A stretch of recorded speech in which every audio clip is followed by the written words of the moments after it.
how to do something big. Everybody wants to do something big in their life, you know, be a millionaire, entrepreneur, whatever it might be. And I was, pretty nice night. Look at that outside. Pretty crazy looking. That's not pollution, I don't think, from LA.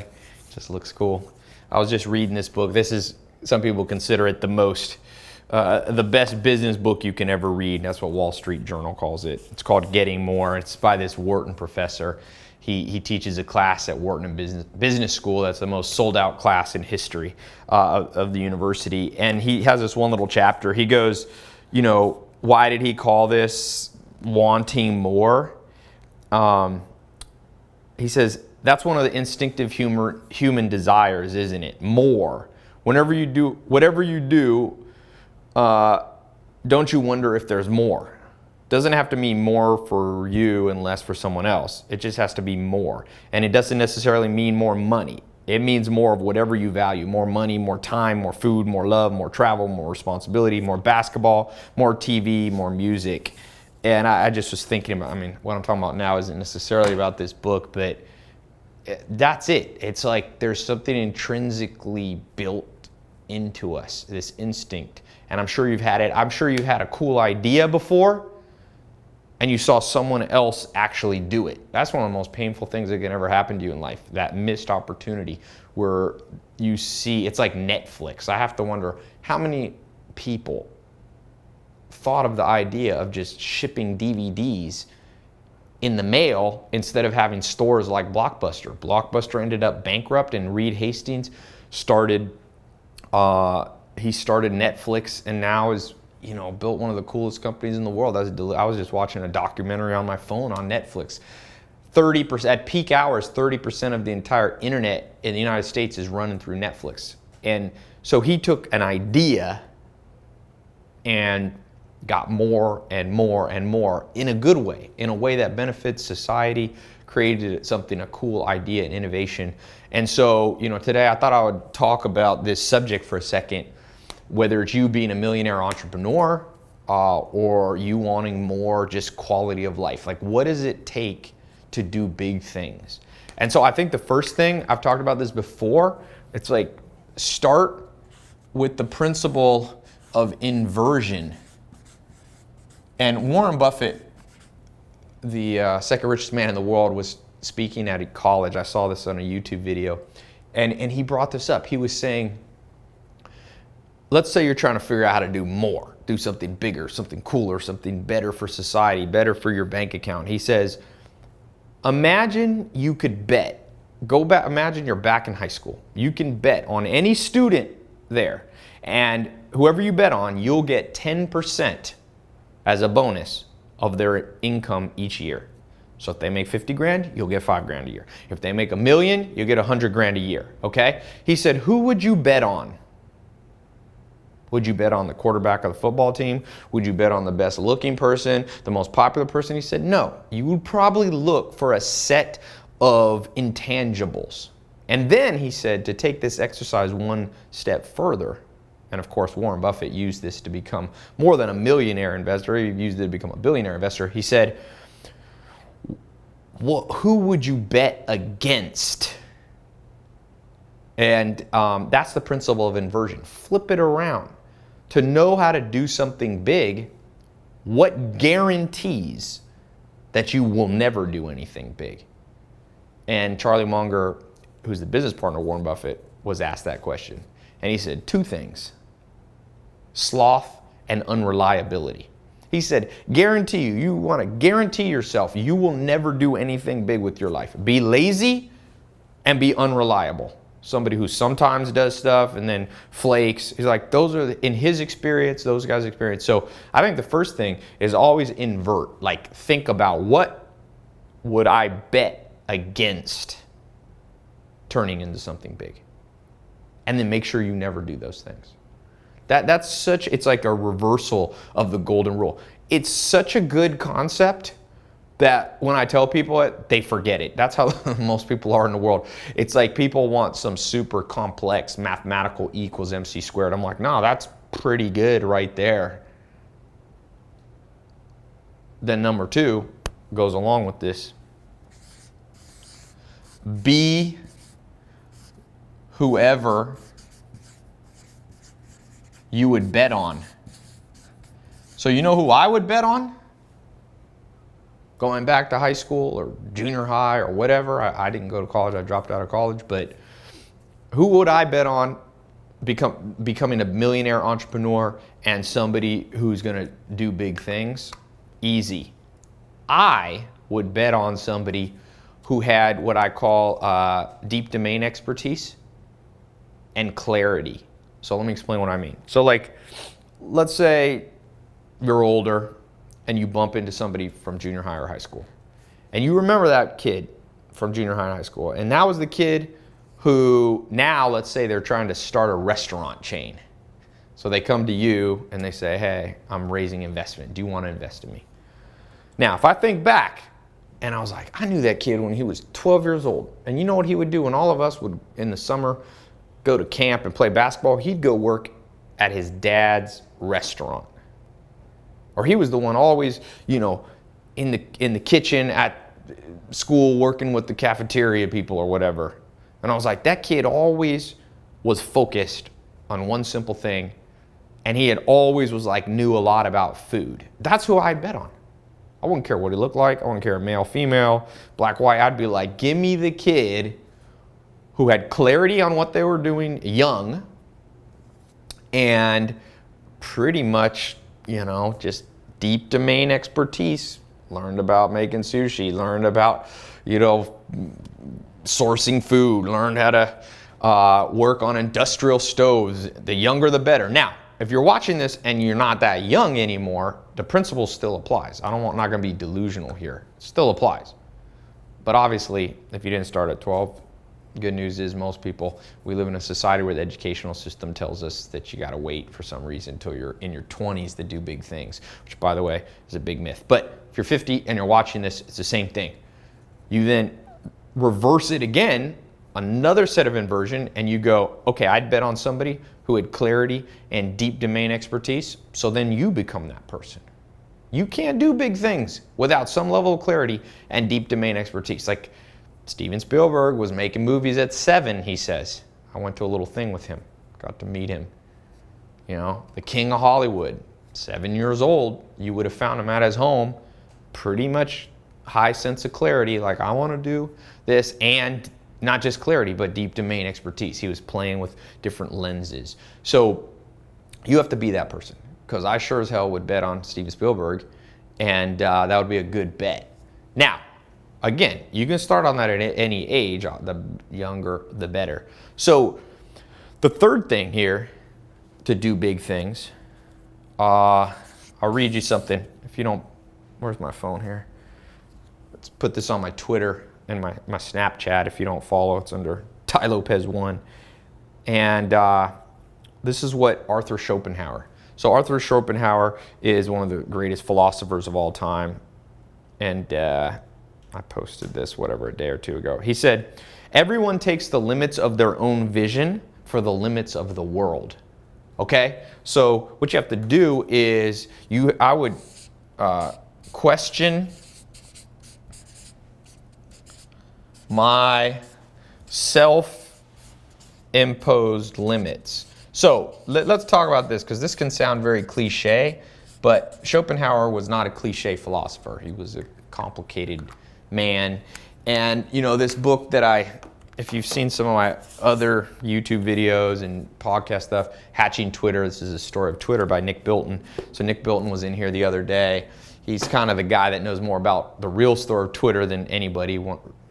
Wrote a New York Times best-selling book on Twitter. And he says, you know, I asked him point blank, I was like, Jack Dorsey, Ed Williams, these guys that built an $18 billion company from scratch, how'd they do it? What was the thing you learned from being around them? And he said, what I learned is these guys had very broad vision.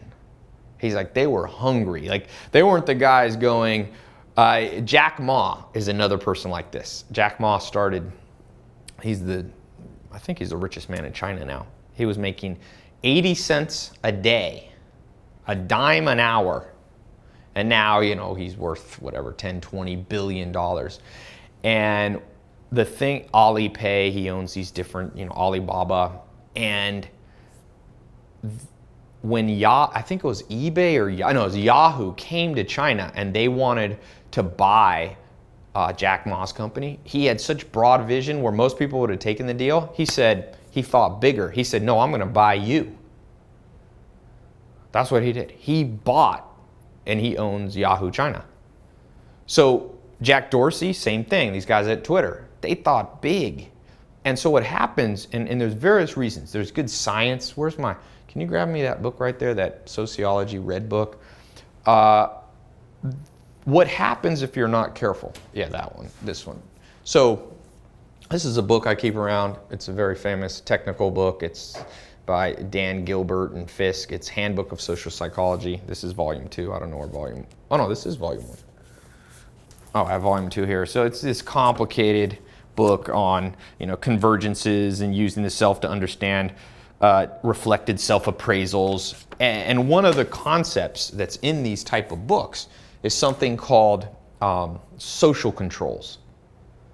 So in some places, like in Sweden and Norway, they have this phrase called jantelagen. I lived there for a little while. And jantelagen is basically never think too highly of yourself. If you try to stand out, they'll push you back down. That's what jantelagen somewhat means. There's a similar saying in Japan, the nail that stands out gets pounded down again. And so as you've grown up, you and I, this world view in terms of limitations has been very, social controls have come in for various reasons. Now, social controls sometimes are good. They're good for society as a whole, but they're usually bad for individuals, a lot of them. And so if you're not careful, without you and I even realizing it, there's been tremendous levels of brainwashing. I'll just give you some examples. Let's take age, right? What is the self-imposed limits that people have on when you can start doing things? Well, a lot of people think, in your teens, you kind of just learn about life and go to school, and in your 20s, you kind of bounce around, and then in your 30s, you kind of settle down, and then in your 40s, you really focus. Well, that's a self-imposed limitation. Now you have a kid who started Sumley in London, and by 15, he sold it for $30 million. There's a kid, I forget his name, he started a toy company. He's, again, 14 or 15 years old. He's making 10 million, the company's doing 10 million a year. So it used to be 50, 100, 150 years ago, young people couldn't do stuff. There was social controls in effect, but those have gone away with the rise of the digital age and the internet. There's other things, if you're old, you have self-imposed limitations. The truth is of the matter, without being cliche, is there are limitations that you and I have. They're just usually not the ones we think. Let me say that again. There's limits to whether you can become a millionaire entrepreneur. Not everybody watching this can, but many, many more of you can than you give yourself credit for. And the reason, Dr. Helen Fisher, she says, as you grow up, by the time you're about 14 to 16, you create this mental map, which pretty much puts the boundaries of how you see life. Oprah Winfrey says when she first made, I think she said she got signed as a news anchor or something for $3,000 or $4,000 a month. And she remembers telling her dad and her both agreed, this is the most money they ever dreamed that they could make in their life. $3,000 to $4,000. That's what Oprah's self-imposed limitation was. But you know what? There was people out there that if they made $3,000 or $4,000 an hour were depressed. Oprah was happy. And now, of course, Oprah made the switch. She popped out of that bubble. So these are simple. This is a mental tool. This is a practical tool. And this is another mental tool. Now, there's specific tools, like I talked about, deep domain expertise. I'm trying to keep these talks like the length of my TEDx talk, which is around 18 minutes. So I'm not going to go too long on here. But think long and hard. Now, there's about 7 other things. I would say there's 10, like the 10 commandments to doing big things. That's how I teach it when I'm training people that run companies that I start or invest in. So these are 3 that I start with in this exact order. You begin with the inversion process. Then you switch over related to this.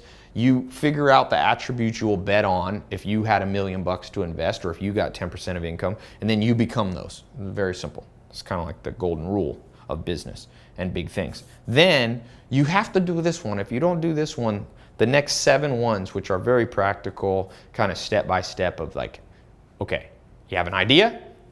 Do you get a lawyer to patent it, trademark it? Do you buy a domain name? Or if you're a little more advanced, do you begin to build sales funnels? Do you do a lean startup approach? Do you do what I call, quick iterations, which is kind of a variation of lean startup? Do you start out with focused on virality? Do you focus on paid advertising? Do you raise money? I just had Neil Patel in here, one of the most famous entrepreneurs, of our time, young guy making crazy money, started all these big companies, and we were talking about this formula that works really well, and he's been able to use it over and over. And we compared notes. It's the same one as I've got in this 10-step program, this 10-step of the millionaire entrepreneur doing big things. Remember, you don't have to just be focused on millionaires. You can be focused. You can use this to change the world if you're into philanthropy, humanitarian stuff. You can use this, fitness stuff. It works in every area. But I'm going to talk specifically. So I'm going to kind of wrap up here, but I'm going to leave you a link below. And I decided I'm going to do a free online talk. I've been doing these, people really benefiting from these free talks. So if you click the link below, you'll see the time. Our code will translate it to your local time, wherever you are in the world, and you can register to listen in for free. It's completely free. There's no tricks or anything. You don't have to put a credit card number or anything. So you just click the link, it'll pop up, and it'll give you the time, and you can just, and the reason we register people is I've been having a ton of people come on them when I make them free, like some of the stuff that I charge for, so that when I do things free, people are like, oh my God, I want this stuff free. So make sure you don't procrastinate. Click the link, because we're capping how many people that we let on at a time and can comment. It's going to be a live talk, so you can interact and chat and stuff and ask your questions. So remember, now one quick thing, when I was talking about, because the next one starts to go through the practical execution things. One cool thing, I was just talking to Neil Patel, is like, you don't need $1 million. Like one of his businesses he started, it took $1 million to get it off the ground. Like I'm going to show you how you can do stuff even now when I can put $1 million into a business if I want to launch something. I still have found in this 10-step formula, the next 7 steps, if you follow them, you can launch extremely lean and still build $1 million companies, or beyond $10 million companies, or beyond that too. So that's the awesome thing. And so you've got to understand, some of these things have changed. Like even 5 years ago, the landscape of the world was very different, I found. With the rise of social marketing, which is just, I did a Periscope. I don't know if you guys were on earlier today. I did a Periscope talk, and I had like 2,800 people just pop in on their phone. Like when else you couldn't even have done that 1 year ago. Periscope just launched this year. So I'm going to go into some practical cutting edge things along with some old school stuff. You need old school meets new school. That's like my motto. Some people are all new school. They're like, oh, it's only about Twitter and Facebook and YouTube and Google AdWords. I'm like, yeah, but old Rockefeller tricks work too. Rockefeller was 1800s. He made so much money in today's dollars. He had $600 billion, almost over $500 billion. So I'm going to show you in these 10 tools, when you click the link and you register, when you pop in there and listen you can listen on your phone, you can listen on your computer, you can listen at work, you can listen in the car, you can watch it, or you can just listen. It'll work both ways. So when you come back and listen in, I'm going to be showing you how to merge old school and new school. I've learned, Alan Nation, my mentor, told me, don't be the first or the last to try a new idea. That's the exact happy median of this new school meets old school. You don't want to be only building your business, only building your idea around the Meerkat or Periscope, these brand new iPhone apps or Android apps. But you also don't want to be only old school and building some steel monopoly like Carnegie and Rockefeller and JP Morgan were doing 150 years ago. Like, it won't completely work. So it's in the hybridization of concepts and ideas. That's why I read a book a day, because then I can morph ideas and it's so much more powerful. They call that in biology hybrid vigor. When you take two purebred animals and you breed them together, you get a much more powerful, it's called an F1 cross, if you remember back from biology. So it's the same with ideas. You take old school idea, new school, and then boom, and you build something that you no longer will be somebody who just imagines. Most people are wanderers. They just wander through life. They're wandering and wondering. And it's the worst way. Wonder, what if I had tried my idea? What if I had executed on it? Like, what if? You don't want to be a what if person. Do it. And you're going to learn in this talk how you can do it, and with just an absolute minimalization of risk, mistakes, wasted money, wasted time. If people knew how you can merge old and new school things into big ideas now, like, there will be an onslaught of people doing it. But people are weak. Unfortunately, in the modern world, all of us have become weak. We've got, modern appliances and air conditioning, and I'm guilty of it, you're guilty of it. We're all guilty of becoming weak-willed. So don't be weak-willed. Invest in your own brain. Learn these 10 things. They're free. That's the crazy thing about the world. You can give people stuff free, and they still won't use it. I know when I was seeking out mentors, I traveled all around the world. I paid money to learn this stuff. But that was when I was more old school, coming off a farm, so I was used to hard work. So don't be afraid to listen in. You can do it wherever you are in the world. So click the link. I can't remember if it's above or below, wherever it is on the page. It'll take you to register page. You see the exact time. Register for the time that you can listen in. That's convenient for you. And we'll be going over these 10 things. Bring pad and paper. All right? That's the only thing I ask of you. Pad and paper, and don't be ADD when you get there. So don't be, texting and doing 30 things. Like Arnold Schwarzenegger says when he lifts weights, he says, because he still lifts weights. I got to hang out with him a couple months ago, and he lifts weights here at Venice at the beach. And he says, man, I see people lifting weights and texting at the same time. He goes, they're never going to have muscles. He's old school. He's like, if you lift weights, then go outside and do your little texting. Text your girlfriend or your boyfriend later. Focus. So that's the only thing. When you click this link and you show up, bring a little pad of paper, old school. Don't only take notes on your phone. I'm all about high-tech stuff, but I drove a Bugatti this weekend. Test drove it with the CEO Bugatti. So that's a new school car. It's also very old school, by the way. But I will talk to you. Bring your questions if you have some. Think on these 3 so you're prepared for the next 7 that I'm about to give you. So click the link, and I will see you not too long from now. All right? Talk to you soon.